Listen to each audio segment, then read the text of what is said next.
Olá, meus amigos do canal GRVT Gospel, você que nos acompanha nas redes sociais, no YouTube. A gente estava com saudade aí do nosso bate-papo, lançamento de livros, né? Você que acompanha nossas entrevistas, nossas coberturas de eventos, por conta da pandemia, claro, nos limitou bastante.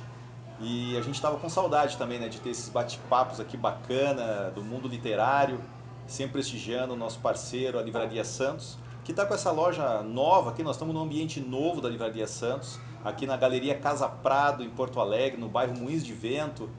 E é um lugar muito bacana, muito especial, muito descolado. E estamos tendo a oportunidade aqui de conhecer pessoas realmente muito interessantes.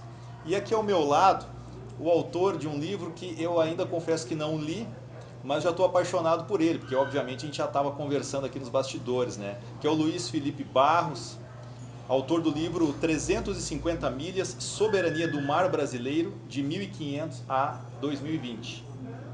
O Luiz Felipe, que é advogado, é um navegador dos mares, é isso? Ele vai falar dos ares ou Dos dos ares, dos mares? dois. Dos dois, olha aí que bacana, né? Então a gente vai bater um papo sobre esse livro aqui que eu já estou apaixonado, como eu falei, né? É a terceira obra tua, né, Luiz? Fala um Sim. pouco para nós, Luiz, então, desse teu currículo bacana que a gente estava conversando antes, aqui, essa tua experiência fantástica aí. Na verdade, a minha formação profissional é piloto de linha aérea. Eu fui durante 40 anos piloto da Cruzeiro, da Varig, da Gol. Depois eu fui para fazer a faculdade, fiz o direito, me tornei advogado, depois fiz mestrado, fiz doutorado e culminou em 3 livros. O primeiro foi Asas do Passado, que retrata a integração do Rio Grande do Sul através do modal aéreo, a integração territorial, vista através dos ares. Então começa lá em 1927 com a fundação da Varig e eu fiz um recorte histórico até os anos 60. Falo de empresas aéreas que provavelmente vocês nunca ouviram falar, tipo Savag, Arco-Íris, essas empresas eram empresas aéreas naquela época. Enfim, é, o segundo livro já é fruto do meu doutorado. Logo no início do meu doutorado, eu escolhi esse tema, que é a soberania do mar brasileiro, mais precisamente, aí a questão jurídica, né? Sim, Mas ele não é só jurídico, que é a plataforma continental brasileira, as 350 milhas que abrange a nossa plataforma continental hoje em dia. Foi um e-book, começou lá na Espanha, fui incentivado a fazer esse e-book lá, e acabou realizando aqui na Universidade Federal de Santa Cruz do Sul, onde eu fiz meu doutorado. Já o terceiro livro, ele é oriundo essencialmente do doutorado, só com um outro linguajar, senão ele se torna um pouco maçante, para quem não é da academia fica claro. complicado. Né?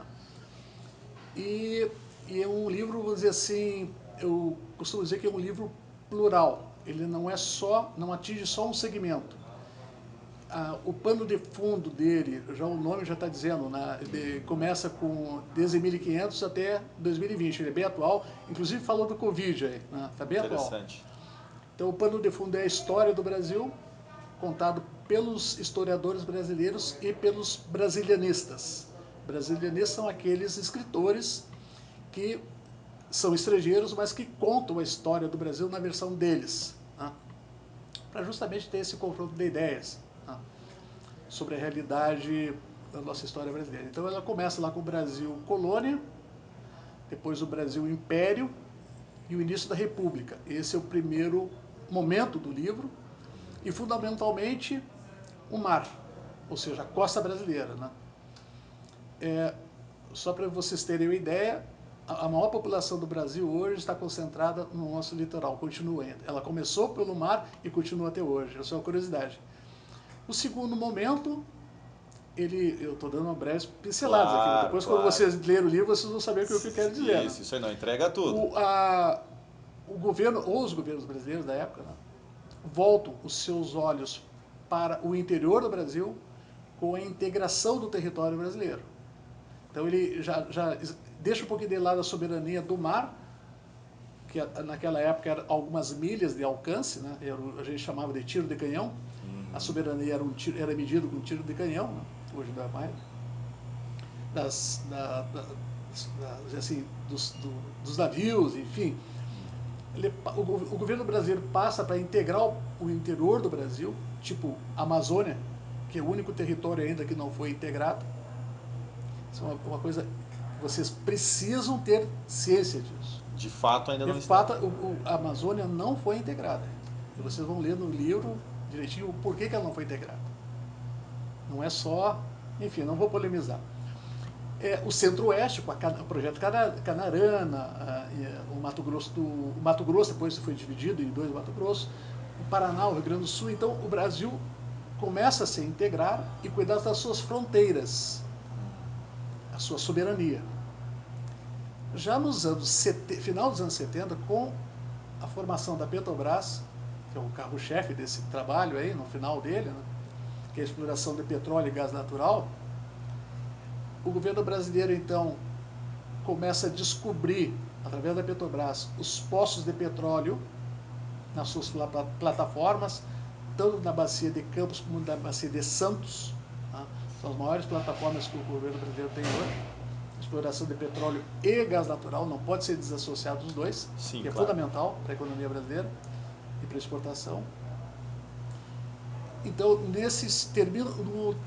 terminando o primeiro período, o segundo período, passa-se então o governo brasileiro a olhar para o mar, ou seja, para a economia no mar, que é o peixe, o pescado, que não sei se você sabe, a maior produção brasileira de pescado não é o salmão, não é o camarão, não é a lagosta que andou brigando lá com a Espanha, aliás com a França nos anos 60, quase deu uma guerra da lagosta lá em cima, no Amapá.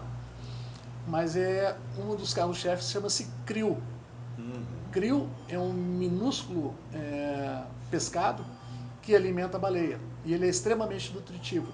Tanto é que os russos pedem permissão ao governo brasileiro para pescar aqui no nosso litoral, principalmente aqui no sul.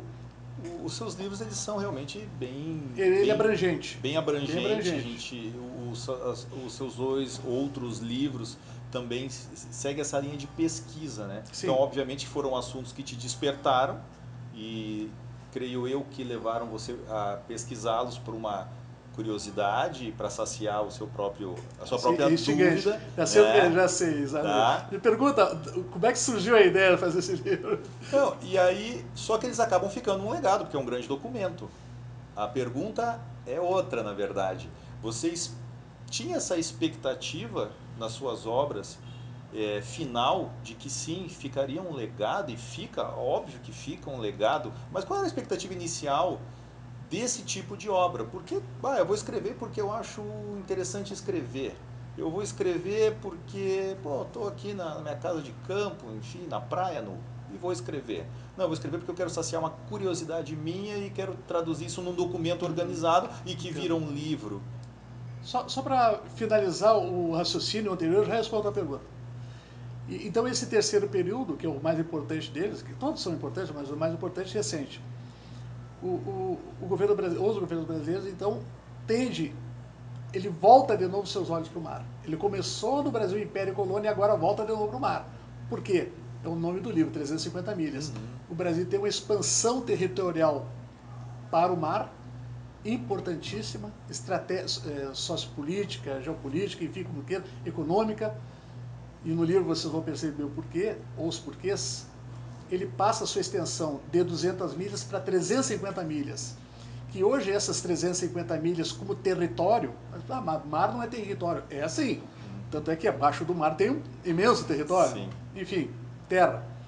Mas o espaço marítimo, todas essas 350 milhas hoje corresponde, se tu colocares no mapa do Brasil, que é imenso, 60% do território brasileiro.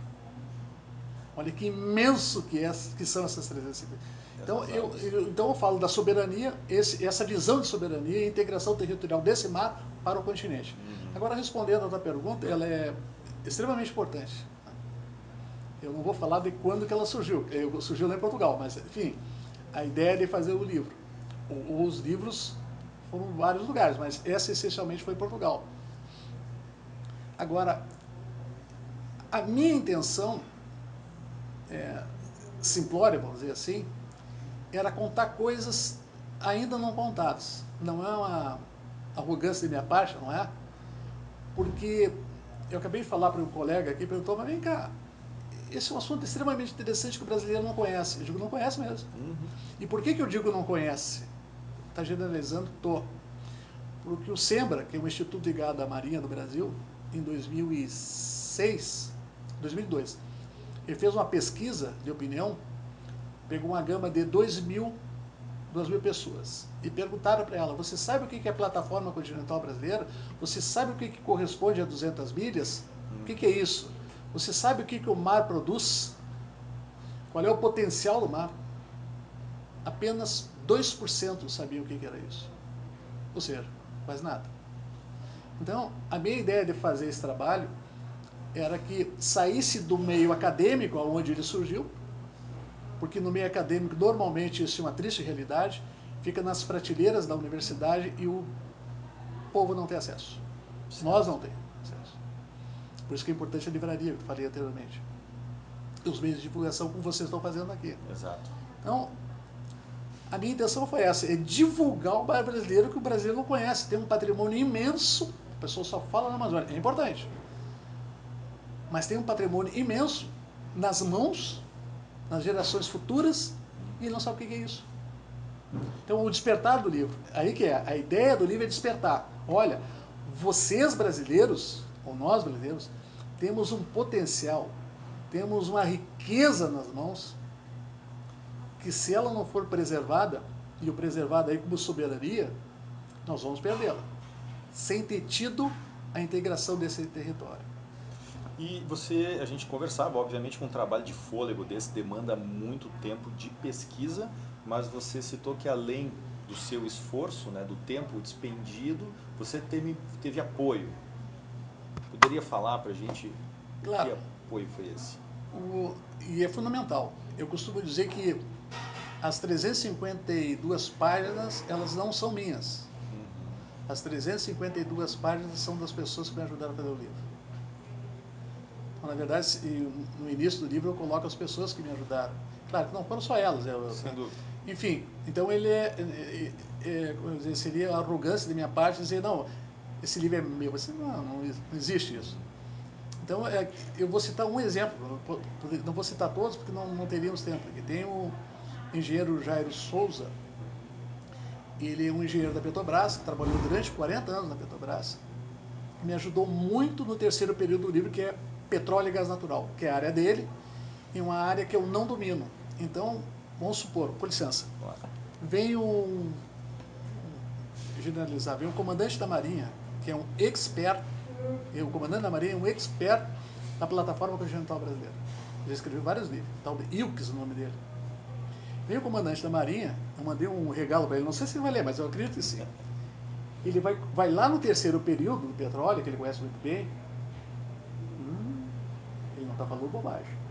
Onde que ele tirou isso? Daí ele vai no início do livro e diz assim, ó, Jairo Marcondes, geofísico da Petrobras. Ah, ele foi pegar os dados do Jairo Marcondes, porque ele conhece o Jairo Marcondes. Porque Foi na fonte certa. Claro, o Jairo é um conhecer nessa área, me ajudou muito com dados atualíssimos da Petrobras, que eu não conhecia no seu total, a Petrobras, que é magnífica, e também ele participou, até pouco tempo atrás, desse estudo na ONU que possibilitou o Brasil incorporar as 350 milhas. Isso é fantástico, porque essas 350 milhas antes não eram do Brasil, como os outros 350 milhas dos outros países também não eram, que é o caso aqui, nosso próximo lindeiro, o Uruguai, e o que é o caso da França e da Guiana Francesa, que são os nossos lindeiros. Sim.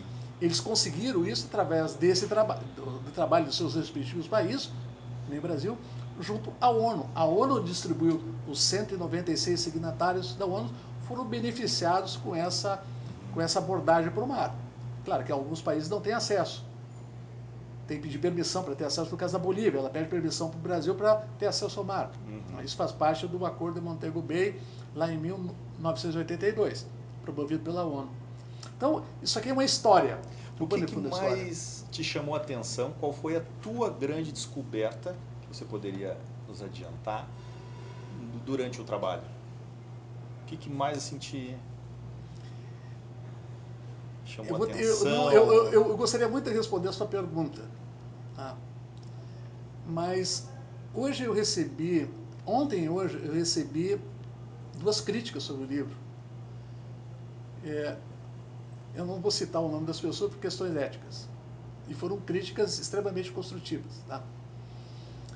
Então, uma é da Marinha do Brasil, que é respeitável, e outra de uma doutora aposentada da Universidade Federal de Santa Maria, que ele é membro da academia lá de letras, e que é uma pessoa extremamente respeitável, culta, e ela, quantas curiosidades do livro, claro que o leitor vai comprar o livro vai ler, então ele vai saber que todas elas são. Mas o que me gratifica é esse feedback das pessoas dizendo, teu livro é muito bom. Olha aí. Então, não é o meu livro. O nosso livro é muito bom. É o Jairo, as outras pessoas que me ajudaram. Tem pessoas até da arquitetura de Santa Maria que botaram a mão no livro. A pessoa que fez a correção do português, o cara é impecável, Paulo Sérgio lá de Santa Maria. Eu falo Santa Maria porque eu estava até pouco tempo residindo lá. Então essas pessoas agregarem muito. O Luiz Felipe não iria fazer isso. Não conseguiria fazer isso. Certo. Aliás, eu acho que eu nem conseguiria decolar. E isso é muito importante você compartilhar com a gente, com o nosso público, porque aqui também nos bastidores nós falávamos e você foi enfático em falar da importância que a Livraria Santos e os canais de comunicação e a união que nós temos que ter para promover, né, as obras e promover a literatura, né, e o resgate de algo que talvez esteja se perdendo, que é a busca pelo conhecimento mais aprofundado. E você falava então dessa importância antes nos bastidores, né? Antes de começarmos a gravação, técnico, eu fiz essa colocação, não só a Livraria Santos, que me acolheu super bem, e eu vou fazer uma crítica construtiva, né? Não é rancor, mas uma crítica construtiva. Não espero nada do poder público. Nada. Faça por si mesmo. Por exemplo, nós estamos tratando aqui de iniciativa privada. Eu fui recentemente numa cidade do interior, que eu não vou dizer o nome, fui convidado para participar da Feira do Livro dessa cidade. Claro que com a pandemia teve restrições, óbvio, como Porto Alegre está tendo agora, mas o Executivo Municipal e as pessoas que organizaram resolveram promover, dar ênfase total às estrelas que estavam vindo de fora e subjugaram ou deixaram à margem os escritores locais da região. E eu me incluo neles, tá? Porque eu sou de Júlio Cacilhas, então eu sou da região, né, essa região do Rio Grande do Sul. E quem está nos acolhendo, esses escritores, são as livrarias, como foi em Santa Maria, que está sendo aqui em Porto Alegre. Então é fundamental, e esse é um ambiente maravilhoso que nós estamos aqui, aconchegante, como tu mesmo disseste. Como a Livraria Santos soube me acolher muito bem, eu estou satisfeito. Dá um louvor às livrarias por esse incentivo ao escritor. Isso é extremamente gratificante. Não espero nada do poder público. Tá certo. Muito importante você deixar essa mensagem, que é uma mensagem também de, penso eu, de encorajamento, né? Sim, escrevam. Exatamente, escrevam, busquem parceria. A sociedade civil organizada, ela tem muita força. Tem. Né? Buscando junto Se ao ela empresariado. soubesse a força que tem. Exatamente. Se ela soubesse. Exatamente. Luiz, eu tenho assim uma gratidão profunda pelo você ter nos atendido. Obrigado, é um prazer. Conte sempre com a gente, com o GRVT Gospel. E eu gostaria então que você deixasse uma mensagem final aí para o nosso público. Leem. Leem e muito. Não é só esse livro, tem vários aqui. A leitura, vocês vão viajar por todo o mundo. Só que tem um detalhe.